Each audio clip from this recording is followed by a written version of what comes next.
It's Monday, January 10. This is the news on PBCJ. I'm Simone Absalom Gale. The Kingston Central Police Division recorded 79 homicides in 2021.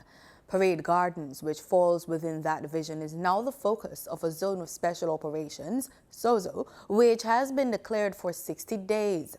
Prime Minister Andrew Holness made the announcement during a virtual press brief on Sunday.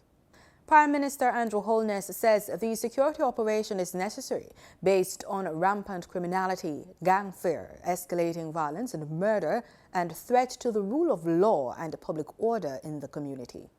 It is a strategy to harden the area against the return and re-institutionalization of criminality in the communities. So we are building peace in the community. We are building people who will become wardens of the peace. We're giving people opportunity to become employed. We are improving the environment and conditions of the community, particularly garbage collection and improving their built environment, removal of zinc fences, putting in sewage where none existed before, ensuring that water and electricity are regularized. And we believe that this nexus between the security operation and the community development operation will ensure that these communities will sustain the peace for a long period of time. Police Commissioner Major General Anthony Anderson indicated that the ongoing violence in the division stems from an ongoing gang feud. There are those criminals that continue to prey on the people who create fear. They create fear by their presence. They create fear by their ownership of illegal firearms, and they create fear because of their disregard for life.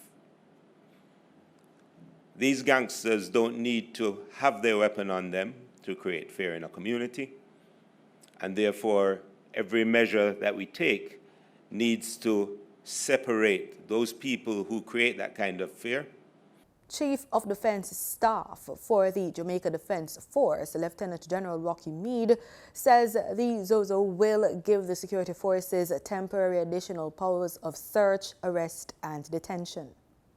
We believe this is necessary in order to give the security forces the space necessary to carry out the operational tasks that will be required to help bring a sense of normalcy to the community.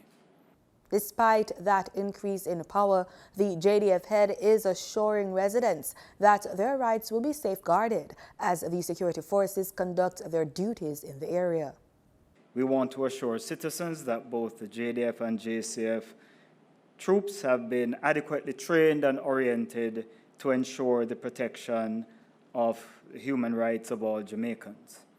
Persons are being asked to call the JDF's tip line at 876-837-8888, Crime Stop at 311, or the Kingston Central Police to provide relevant information. On Saturday, the Health and Wellness Ministry recorded 1,499 new COVID-19 cases. On Sunday, Prime Minister Andrew Holness reiterated that there will be no further lockdown of the country, despite the recent spike in cases. I have been very clear in Parliament, very clear, absolutely gone overboard to say we are not going back to lockdown. So be calm. And I've said what the strategy is. It is now in your hands. Go and take the vaccine. That is the strategy. We can't hold it down and put an eagle in your hand. If you get sick, you will take that responsibility. There is an option. We have vaccines all over the place. We have sites all over the place. I don't hear one person complain that they can't get the vaccine anywhere. Go and get vaccinated. He notes concerns that some of the new cases may be linked to the reopening of schools. The Prime Minister says eventually the health system will have to make changes to its management of COVID-19 cases. Members of the public who are experiencing symptoms of COVID-19 are to get tested immediately. In a statement, the Southeast Regional Health Authority SERHA reiterated that some health facilities offer PCR testing, which is free of cost to the public.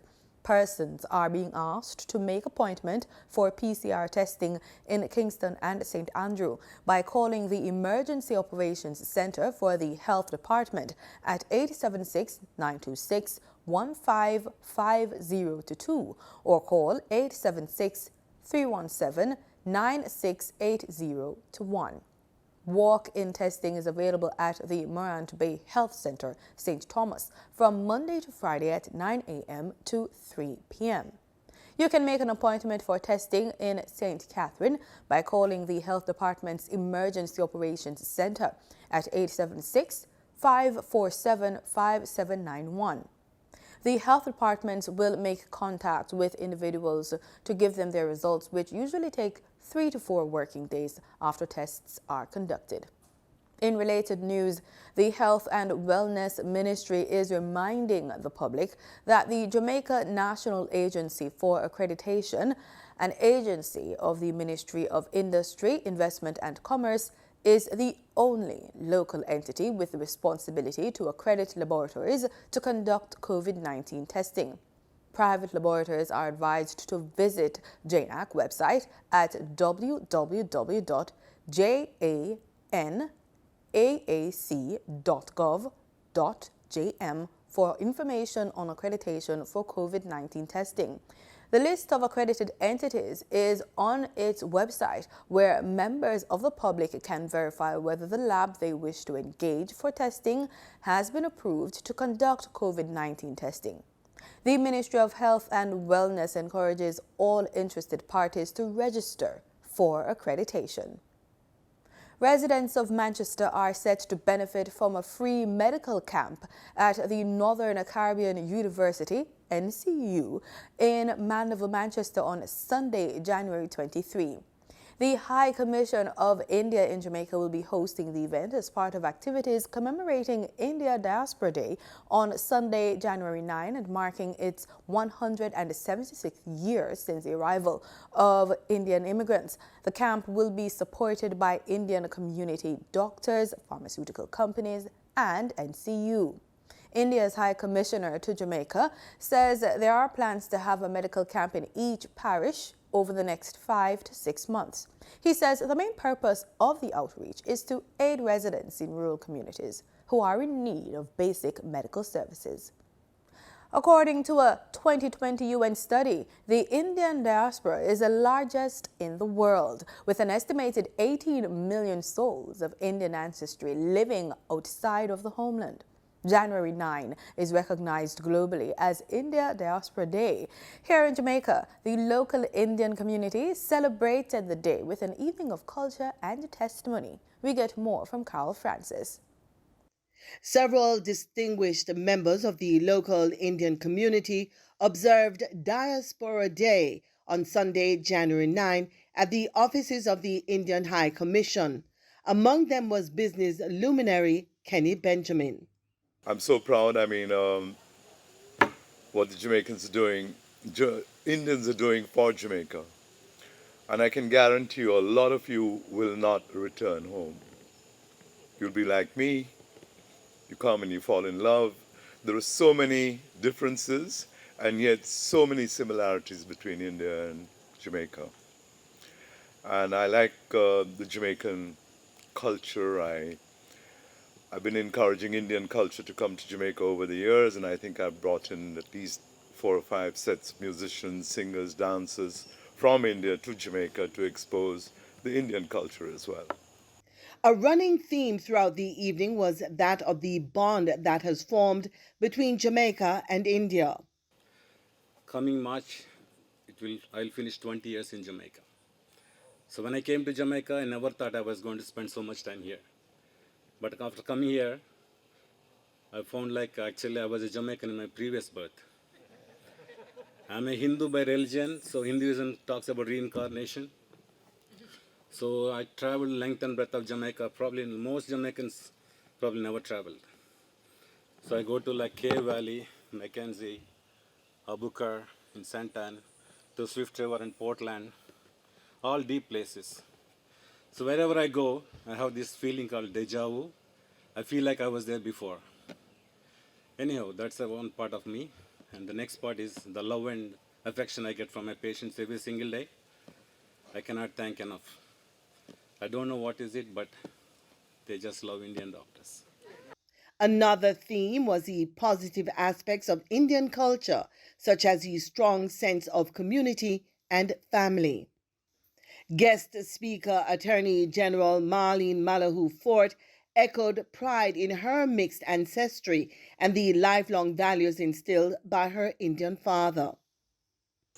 I wear my Indian heritage with much pride, and I think in large part it is a deep gratitude in my heart for the way in which my Indian father, Alexander Malahoo, of blessed memory, nurtured me, and in turn, how that shaped me and prepared me for the exercise of leadership on the national, regional, and international stages. Indian High Commissioner to Jamaica, His Excellency Rungsun Masakwi, reiterated his commitment to keeping vibrant Indian culture alive on the island. You are a part of the 18 million strong Indian diaspora present in every country of the world, a diaspora that actively contribute in shaping and stirring the global economy and polity. You are also an extended arm of a country that represents 1/6 of humanity and is one of the world's largest economies. Ladies and gentlemen, as the Indian High Commissioner to Jamaica, my term is limited to a few years. To be very precise, 3 years. And now it is less than 2 years. But each one of you is a permanent ambassador of India in Jamaica. On the completion of 175 years of your presence in Jamaica, I invite you to renew your cultural and economic bonds with India and strive to promote closer links between the two countries. For the news on PBCJ, I'm Carol Francis.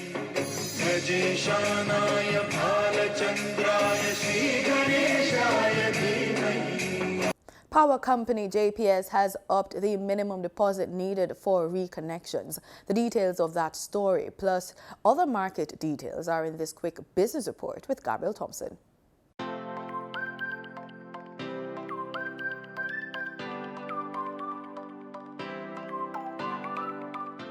In foreign exchange trading for Friday, January 7, the US dollar sold for an average $155.70.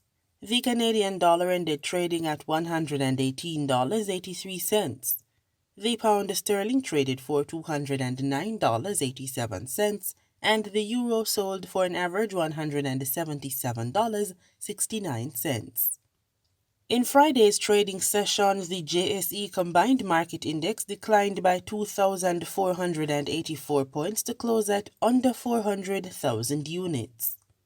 Overall market activity resulted from trading in 48 stocks, of which 12 advanced, 26 declined, and 10 traded firm. Stocks advanced for Caribbean Producers Jamaica Limited, Jamaica Broilers Group, and JMMB Group 7.25% preference shares. Stocks declined for 138 Student Living Jamaica Limited, Barita Investments Limited, and Berger Paints Jamaica Limited. Trading firm were 1834 Investments Limited, Epley 7.5% preference shares, and JMMB Group 7% preference shares. Jamaica Broilers Group was the volume leader with over 1 million units, followed by Carreras Limited with over 960,000 units, and Sterling Investments Limited with over 950,000 units. In market data for oil, the commodity lost more ground on Monday as rapidly climbing cases of the Omicron COVID-19 variant hit economic activity, although losses were curbed by supply disruptions in Kazakhstan and Libya. Brent crude futures slid 38 cents or 0.46% to $81.37 a barrel. West Texas Intermediate crude was down 34 cents or 0.43% to $78.56 a barrel. The Jamaica Public Service Company JPS is reminding customers to make every effort to stay connected in order to avoid paying a higher security deposit on their accounts. The increased minimum deposits for residential customers are $6,000, up from $1,500, while small commercial customers will pay $10,000, up from $6,000. In a recent statement, JPS said these new deposit requirements took effect in June 2021 after remaining the same for more than 10 years.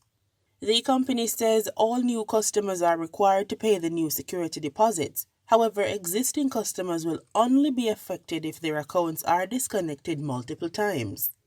The utility provider says effective June 1, 2021, if an account is disconnected 2 times in 12 months, the customer will be required to upgrade the deposit to the minimum $6,000 or $10,000 based on their rate category. If an account is disconnected more than 2 times within 12 months, JPS says the customer will be required to upgrade the deposit even further. For residential Rate 10 customers, all further deposit upgrades will be equal to the average of the last 2 months' consumption value.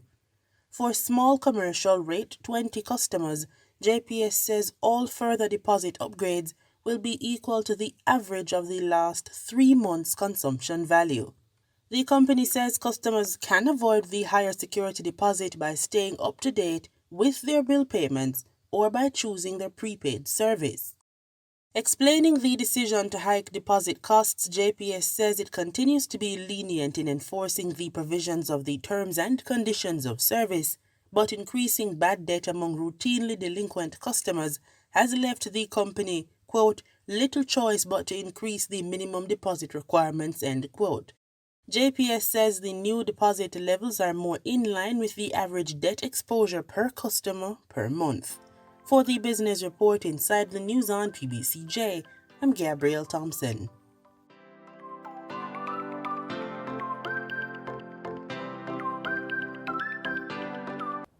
In news from across the region, we begin with the Bahamas, where COVID-19 hospitalizations are increasing quickly, with more than half of those patients reporting for hospital for non-COVID issues. A senior physician says people who come in for other procedures test positive and have to be isolated. Jared Higgs of Our News reports. Half or under half are presenting with those symptoms. But we are seeing a large number of patients who are presenting for other medical or surgical problems.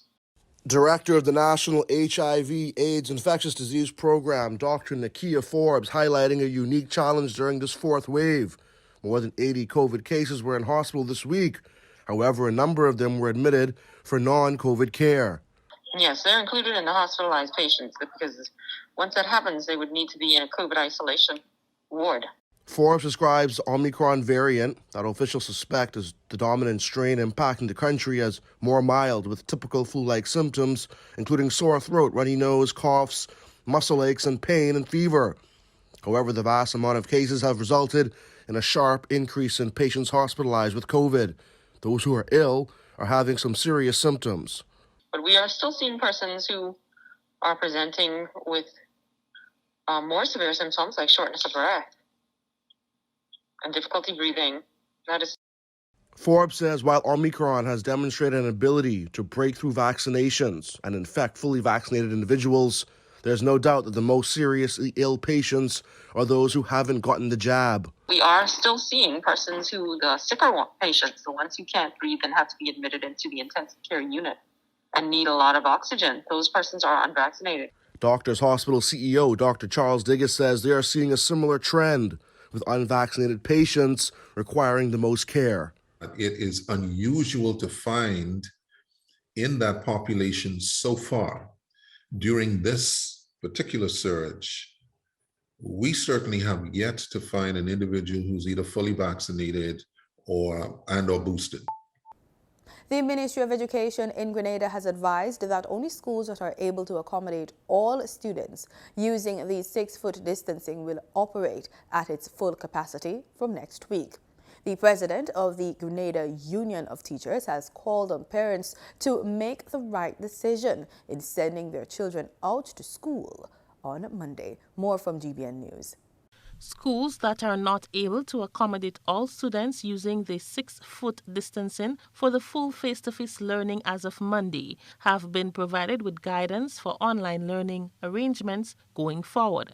That's according to the latest release issued by the Ministry of Education under the direction of the Ministry of Health and the Cabinet, as officials continue to monitor the new COVID-19 variant, Omicron, to effectively guide the reopening of schools for the Hillary term. The Ministry of Health has also provided updated guidelines to the Ministry of Education for use in schools, which will be shared with principals this week.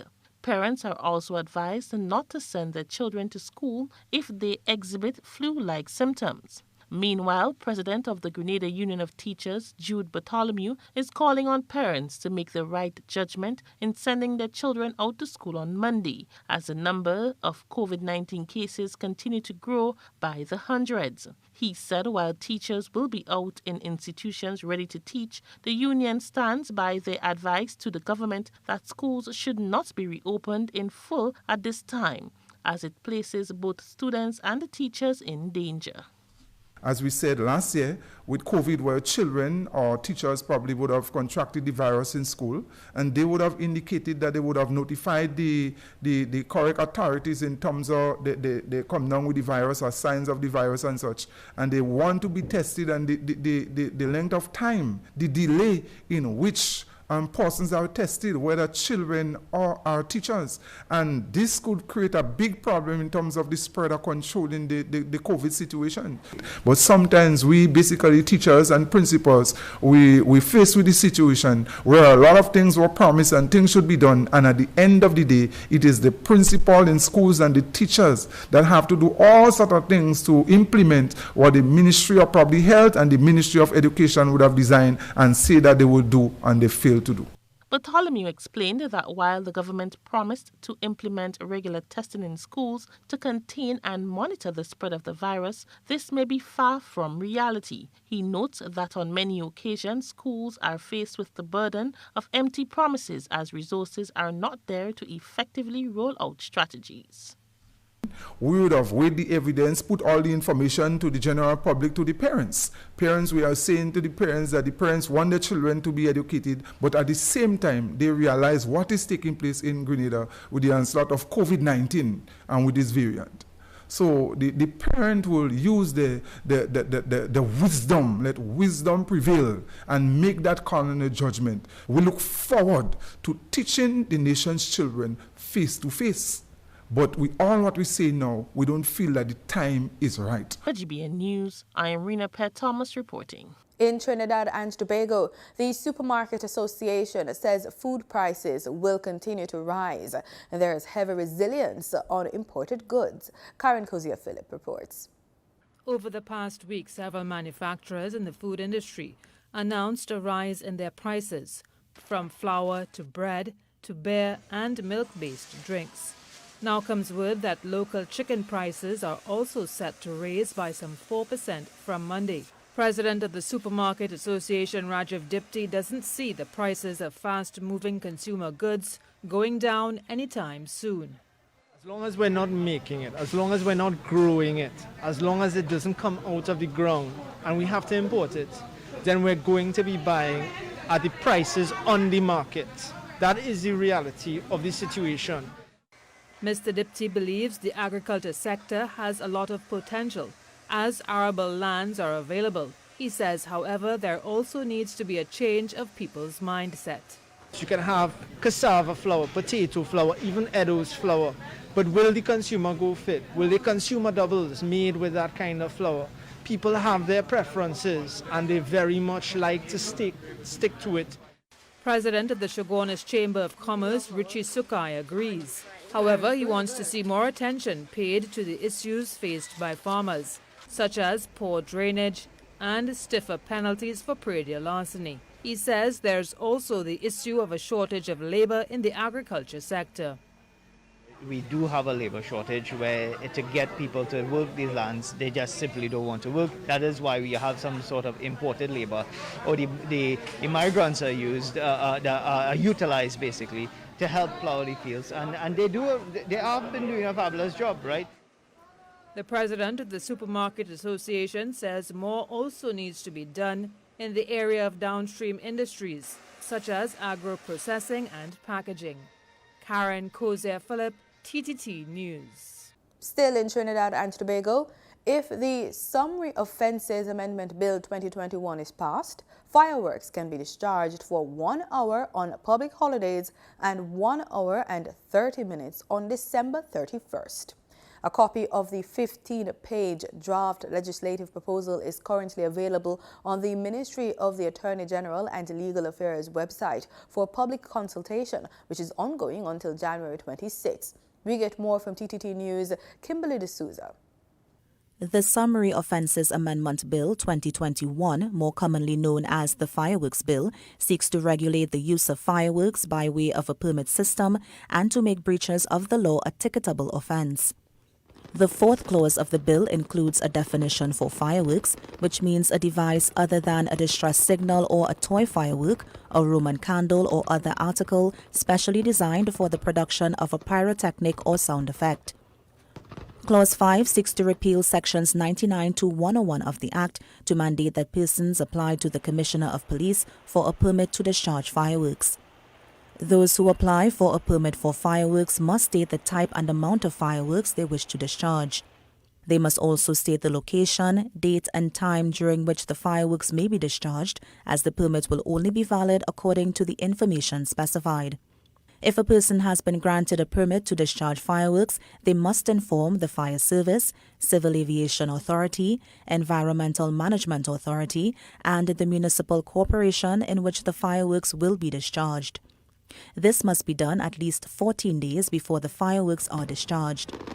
Under Section 101A1 of the bill, a person is not required to obtain a permit for the discharge of fireworks on a public holiday or the 31st of December. On a public holiday, fireworks can be discharged for 1 hour between 8 p.m. to 9 p.m. on the same day. On Old Year's Day, a person can discharge fireworks between 11:30 p.m. to 1 a.m. the following day.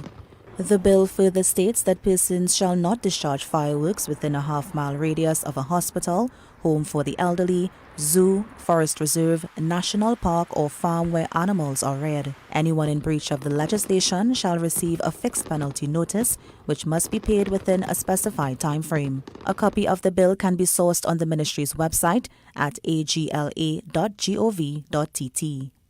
Persons can email feedback to events@ag.gov.tt by January 26, 2022. Kimberly D'Souza, TTT News. The Trinidad and Tobago Society for the Prevention of Cruelty to Animals, the TTSPCA, and the Animal Welfare Network, AWN, say they cannot support the proposed Summary Offences Amendment Bill 2021. The animal rights groups say the current proposed fireworks bill does little to prevent the indiscriminate use of fireworks on public holidays and New Year's Eve. The TTSPCA and AWN both reiterate the recommendations made to the Joint Select Committee of Parliament in 2017. They're calling for a ban on the sale of fireworks to members of the public, a ban on the use or discharge of fireworks by members of the public, a permit or licensing arrangement for the use of fireworks for special events, restrictions on location and period during which fireworks can be used at special events, a requirement to inform responsible agencies and the public in advance of any special event, and a transition to silent or reduced noise fireworks at special events. In sports, we look to cricket. West Indies won their one-day international match against Ireland on Saturday at Sabina Park. West Indies batsman Shamarh was named player of the match for his knock of 93 runs. Brooks hit 9 stylish fours and 3 equally polished sixes on his way to his 93. West Indies will play the other 2 matches on Tuesday and Friday. The teams will also play a T20 at the same venue next Sunday. And that's our package. You've just watched the news on PBCJ. We are the People's Station.